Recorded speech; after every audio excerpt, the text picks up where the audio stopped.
नमस्कार मुलांनो, काव्यपाठ क्रमांक 6 वस्तू. कवी द.भा. धामनसकर, जन्म 1960. प्रसिद्ध कवी. भावोत्कटता, चिंतनशीलता व प्रांजळपणा यामुळे धामनसकर यांच्या कविता वाचकांच्या मनाला स्पर्श करतात. सामाजिक तणावामुळे आलेली अस्वस्थता व्यक्त करताना संवेदनक्षम मनाला येणारी व्याकुळता आणि अभिव्यक्तीतील संयम ही त्यांच्या कवितेची वैशिष्ट्ये होत. त्यांची कविता 1980 साली प्रथम कविता दशकाची या संग्रहातून ठसठशीतपणे वाचकांच्या परिचयाची झाली. प्राक्तनाचे संदर्भ व बरेच काही उगवून आलेले हे त्यांचे कविता संग्रह प्रकाशित आहेत.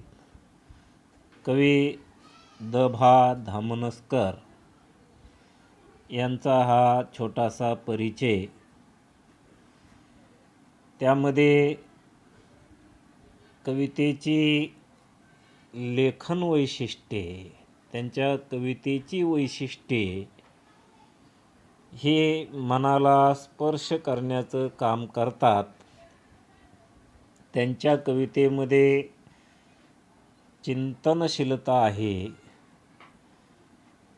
त्यांच्या कवितेमध्ये मनाचा प्रांजळपणा आहे आणि भावोत्कटतासुद्धा आहे.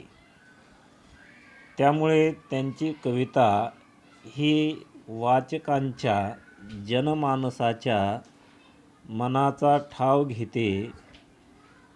त्यांची कविता आवडते, मनाला स्पर्श करते. त्याचबरोबर सामाजिक तणाव, समाजामध्ये जीवन जगत असताना अनेक प्रकारच्या ताणतणावांचा सामना करावा लागतो आणि हा ताणतणाव माणसाच्या मनामध्ये नैराश्य निर्माण करण्याचं काम करतो. कवीला देखील या सामाजिक ताणतणावामुळे अस्वस्थता त्यांची कविता व्यक्त करते आणि त्यामुळे संवेदनक्षम जे मन आहे त्या संवेदनक्षम मनाच्या माध्यमातून त्यांची व्याकुळता आणि संयम ही त्यांच्या कवितेतून व्यक्त होताना दिसतो. 1980 साली प्रथम कविता दशकाची या काव्यसंग्रहातून त्यांची कविता वाचकांच्या ओळखीची झाली. त्यांचे गाजलेले काव्यसंग्रह, प्राक्तनाचे संदर्भ बरेच काही उगवून आलेले आहेत आणि आपली ही जी कविता आहे वस्तू, ही भरून आलेले आकाश या काव्यसंग्रहातून घेतलेली आहे. आपण कवितेची मध्यवर्ती कल्पना पाहू. ही कविता मुक्तछंद या प्रकारातली आहे. कोणत्याही निर्जीव वस्तूशी मानवी भावना जोडली गेली की ती वस्तू अनमोल ठरते. वस्तू माणसाला दीर्घकाळ साथ देतात. व्यक्ती आणि वस्तू यांच्यामध्ये एक अतूट नाते तयार होते. त्यामुळेच थोर व्यक्तींच्या वापरातील वस्तू पुढे संग्रहालयात जतन केल्या जातात. वस्तूंनाही भावना असतात हे समजून वस्तू वापराव्यात. वस्तूंशी निगडीत स्नेह जपावा ही भावना कवितेतून कवीने व्यक्त केलेली आहे. कविता मुक्त छंदातील आहे आणि या कवितेमधून कवीला सांगायचं आहे की आपण निर्जीव वस्तूला मानवी भावनेशी जोडलं पाहिजे. कोणतीही वस्तू असू द्या आणि ती वस्तू जरी निर्जीव असली तरी देखील आपण तिला मानवी भावनेशी जोडलं पाहिजे. म्हणजे तिच्यामध्ये आपण चेतना पाहिली पाहिजे. ती सचेतन आहे हे आपण गृहीत धरलं पाहिजे. तिला सजीव आहे असं आपण गृहीत धरलं पाहिजे. म्हणजेच निर्जीव वस्तूशी मानवी भावना जोडली पाहिजे. तेव्हा ती वस्तू अत्यंत अनमोल ठरते, मौल्यवान ठरते. मानवी जीवनामध्ये ज्या ज्या वस्तू असतात त्या माणसाला शेवटपर्यंत साथ देण्याचं कार्य करतात, सहकार्य करण्याचं कार्य करतात. म्हणून व्यक्ती आणि वस्तूचं जे नातं आहे ते अतूट नातं आहे, कधीही न तुटणारं ते नातं आहे. आणि त्यामुळेच थोर व्यक्ती त्यांच्या जीवनामध्ये त्यांनी वापरलेल्या ज्या वस्तू आहेत त्या वस्तू संग्रहालयामध्ये ठेवल्या जातात, त्या जतन करून ठेवल्या जातात. कारण भविष्यामध्ये ज्या पुढील पिढी आहेत त्या पिढ्या त्या थोर व्यक्तींच्या वस्तूंचा आदर्श घेतात. त्या वस्तूंच्या सहवासामध्ये जे महापुरुष जीवन जगलेले असतात त्या वस्तूही इतरांना आदर्श देण्याचं काम करतात. इतरापुढे एक आदर्श म्हणून उभ्या ठाकतात. म्हणून वस्तूंना भावना असतात, वस्तूंना जीव असतो असे समजून आपण त्या वस्तूबरोबर आपला व्यवहार केला पाहिजे. त्यांच्यासोबत जीव लावला पाहिजे. त्यांच्याशी प्रेमाचे आणि सलोख्याचे संबंध आपण ठेवले पाहिजेत असा बोध या कवितेतून कवी द.भा. धामणसकर यांनी व्यक्त केलेला आहे. मुलांनो, आता आपण कवितेचं प्रकट वाचन पाहू. वस्तूंना जीव नसेलही कदाचित, पण जीव नसल्यासारखे वागवू नये त्यांना. वस्तूंना मनही नसेल कदाचित, पण ते असल्यासारखे वागलो तर वस्तू प्रचंड सुखावतात. वस्तू निखालस सेवकच असतात आपल्या, तरीही बरोबरीचाच मान द्यावा त्यांना. वस्तूंना वेगळी स्वतंत्र खोली नको असते, त्यांना फक्त आपल्या मानलेल्या जागेवरून निष्कासित न होण्याची हमी द्या. वस्तूंनाही असते आवड स्वच्छ राहण्याची, हे हातांना लक्षात ठेवायला सांगा. वस्तूंना जपावे, लाडावूनही ठेवावे त्यापुढे जाऊन. त्या जिवंत ठेवणार आहेत आपला स्नेह नंतरच्या काळातही. आयुष्य संपले की वस्तूंनाही आजवरच्या हक्काच्या घरात राहू देत नाहीत. तेव्हा कृतज्ञतापूर्ण निरोपाचा त्यांचा हक्क शाबूत ठेवावा.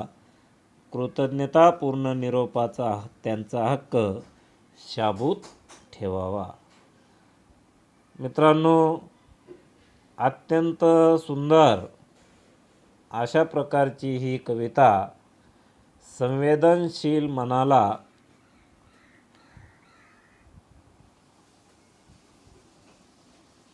पटण्यासारखे आहे. माणूस वस्तूकडे निर्जीव घटक म्हणून पाहतो. माणूस वस्तूंना कसल्याही प्रकारची पर्वा न करता त्या वस्तू हाताळण्याचं काम करतो. कुठंही वस्तू टाकून देण्याचं काम करतो. एवढंच नव्हे तर वस्तूंना आदळआपटही केली जाते. ताणतणावातून त्या वस्तूवर रागही काढला जातो. मुद्दामहून त्यांना या कोपऱ्यातून त्या कोपऱ्यात फेकलं जातं. अशा पद्धतीने माणूस या वस्तूंना वागवण्याचं कार्य करतो. त्यांना निर्दयीपणे वागणूक देण्याचं काम करतो. म्हणून अशा संवेदनहीन माणसाला कवी सल्ला देतो, विनंती करतो आणि ते करत असताना कवी म्हणतो, वस्तूंना जीव नसेलही कदाचित. जीव नसणे म्हणजे प्राण नसणे, पण जीव नसल्यासारखे वागू नये त्यांना. वस्तूंना मनही नसेल कदाचित, पण ते असल्यासारखे वागलो तर वस्तू प्रचंड सुखावतात. मुलांनो, वस्तूंना जीव नाही हे मान्य आहे. त्या निर्जीव आहेत.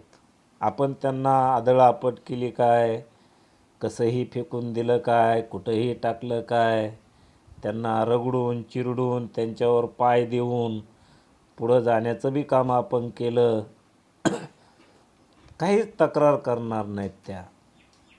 कोणतीच तक्रार करणार नाहीत. पण कवी म्हणतो की हे योग्य नाही.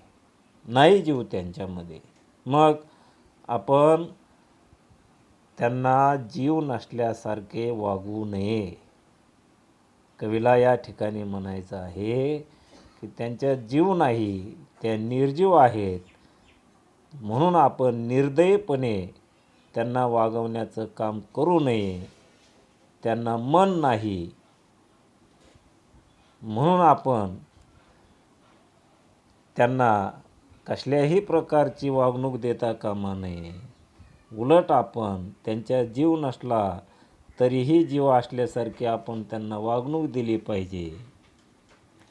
त्यांना मन नसलं तरीही आपण त्यांच्यामध्ये मन आहे अशाप्रमाणे वागणूक दिली पाहिजे.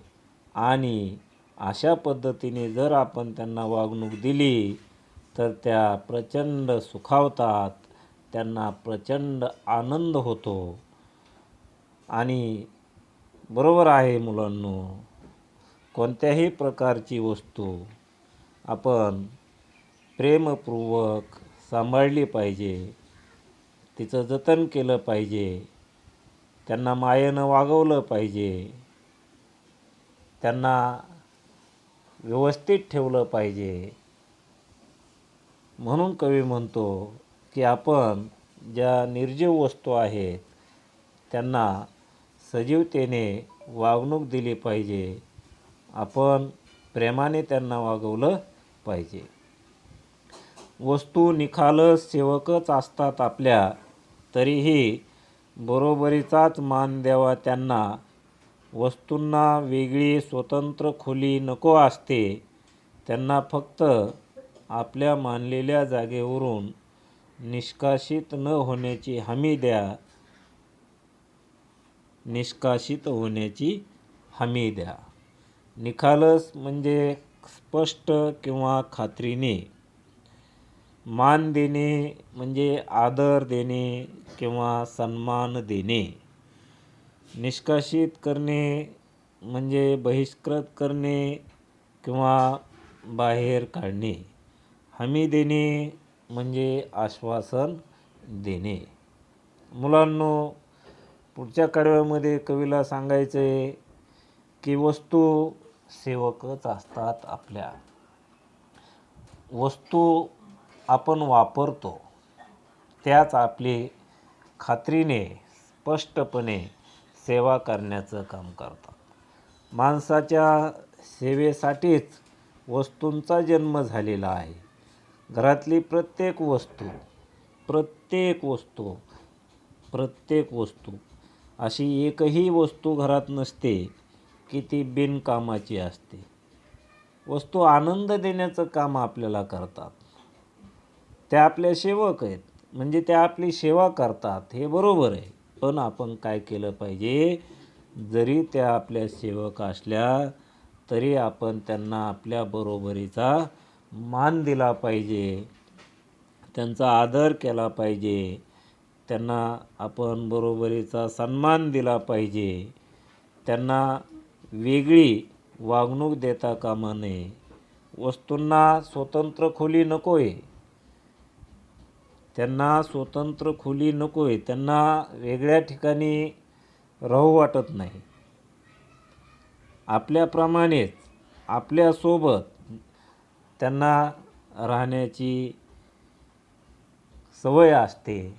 त्यांना आपल्यासोबत राहू वाटतं, कारण त्यांचा आणि आपला एक जिव्हाळ्याचा संबंध असतो. एक भावनिक नातं, एक अतूट नातं तयार होतं. त्यांना स्वतंत्र खोलीमध्ये त्यांची राहण्याची इच्छा नसते. आपल्यासोबत हसत खेळत जीवन जगावं अशी त्यांची इच्छा असते. म्हणून कवी म्हणतात की वस्तूंना वेगळी स्वतंत्र खोली नको आहे. फक्त आपण काय केलं पाहिजे, ठरवून दिलेल्या जागेवर आपण त्यांना ठेवलं पाहिजे. आपण त्यांना आश्वासन दिलं पाहिजे की आपण जी त्यांच्यासाठी जागा निवडलेली आहे त्या जागेवरच आपण त्यांना कायम ठेवलं पाहिजे.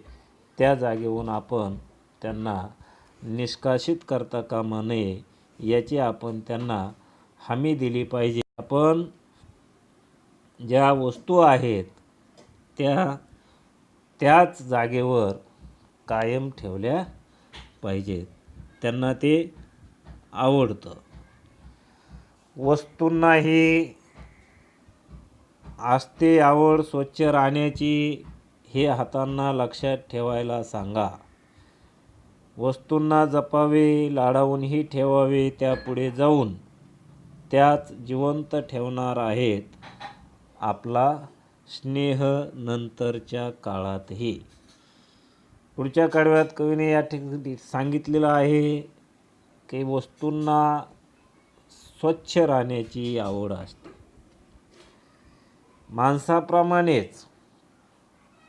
माणसाप्रमाणेच वस्तूंनाही स्वच्छ राहण्याची आवड असते. आणि आपण वस्तूंना स्वच्छ ठेवलंच पाहिजे, कारण घराची स्वच्छता, घराचं सुशोभीकरण, घराला घरपण देणाऱ्या या वस्तू असतात. त्या जर अस्वच्छ असतील, त्या जर कुठंही अस्तव्यस्त पडलेल्या असतील, तर त्या ठिकाणी त्या घराला घरपण राहणार नाही.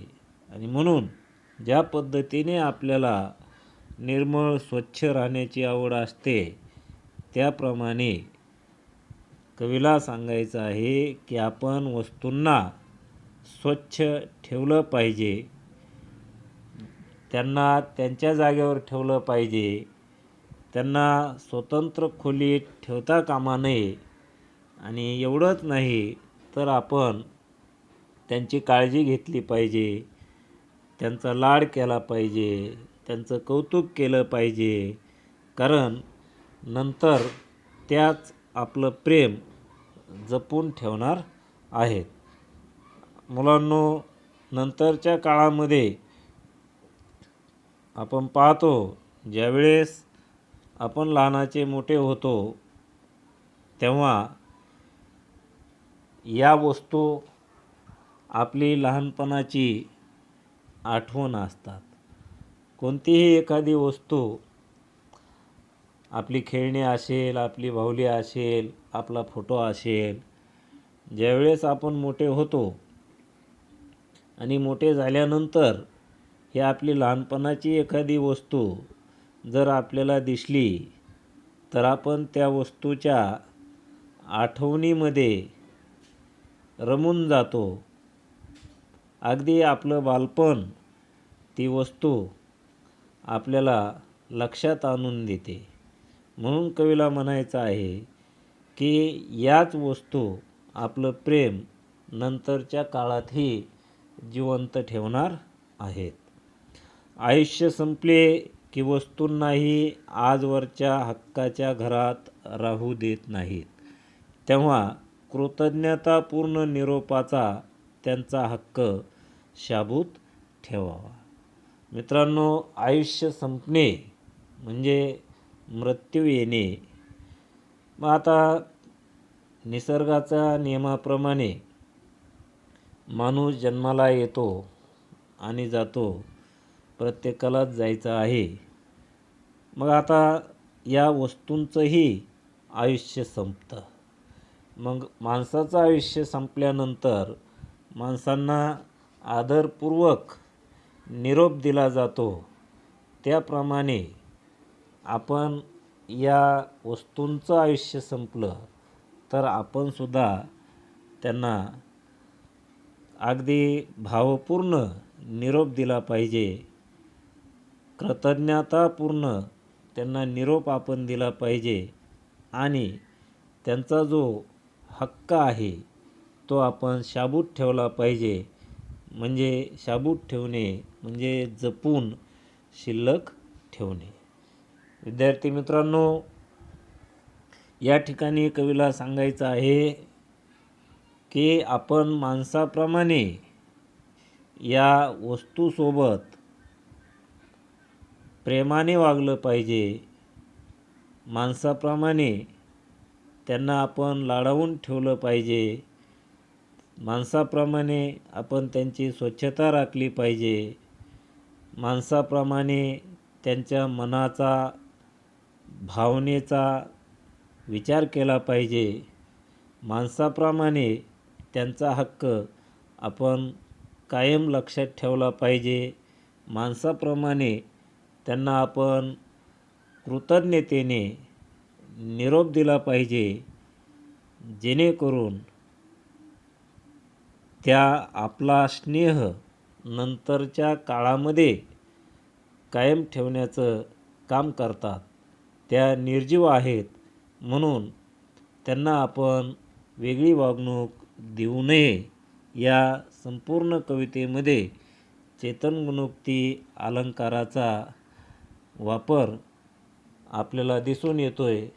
निर्जीव वस्तूला सजीव करण्याचं काम या कवितेमध्ये कवीने केलेलं आहे आणि अत्यंत महत्त्वपूर्ण संदेश दिलेला आहे की आपण आपल्या जीवनामध्ये प्रत्येक ज्या वस्तू आहेत, घरामधील वस्तू असतील, ऑफिसमधील वस्तू असतील, त्या प्रत्येक वस्तूंना आपण जीव असल्याप्रमाणे वागवलं पाहिजे, मन असल्याप्रमाणे वागवलं पाहिजे. कारण त्याच आपला स्नेह कायम ठेवणार आहेत. घराचं घरपण त्याच जिवंत ठेवतात. घरामध्ये जर वस्तू नसतील किंवा एखादी वस्तू आपण घरातून बाहेर ठेवण्याचं काम केलं तर कसं घर आपल्याला मोकळं मोकळं वाटतं. एखादी कोणतीही निर्जीव वस्तू, एखाद्या आपल्या घरासमोरचं झाडं असेल, आपण पाळलेलं एखादा पाळीव प्राणी असेल, तो जर आपल्यासोबत घंटा 2 घंटे आपल्याला दिसला नाही तर आपलं मन अस्वस्थ होतं. त्याप्रमाणे आपल्या घरातीलही एखादी वस्तू जर आपल्याला त्याच जागेवर दिसली नाही तर आपल्याला घर हे अस्वस्थ वाटू लागतं, सुनं सुनं वाटू लागतं. त्यामुळं या वस्तूंशी आणि आपल्या घरातील प्रत्येक मनुष्याचं या वस्तूशी एक प्रकारचं प्रेमाचं नातं निर्माण झालेलं असतं, भावनिक नातं निर्माण झालेलं असतं. म्हणून आपण आपल्या घरातील वस्तू या अत्यंत स्वच्छतेने, सुंदरतेने प्रत्येक ठिकाणी चांगल्या ठेवल्या पाहिजेत, सुव्यवस्थित ठेवल्या पाहिजेत. त्यांचा लाड केला पाहिजे, आदर केला पाहिजे, सन्मान केला पाहिजे. आणि त्या मुडीत निघाल्या तर त्यांना कृतज्ञतापूर्ण त्यांना आपण निरोप दिला पाहिजे. एकंदरीतच या निर्जीव वस्तूंना मानवी भावना आपण जोडली पाहिजे आणि मानवी भावना जोडून त्यांच्यासोबत आपण स्नेहानं, प्रेमानं वागलं पाहिजे, असा संदेश या कवितेतून कवीने दिला आहे. ही कविता मुलांनो या ठिकाणी संपलेली आहे. धन्यवाद.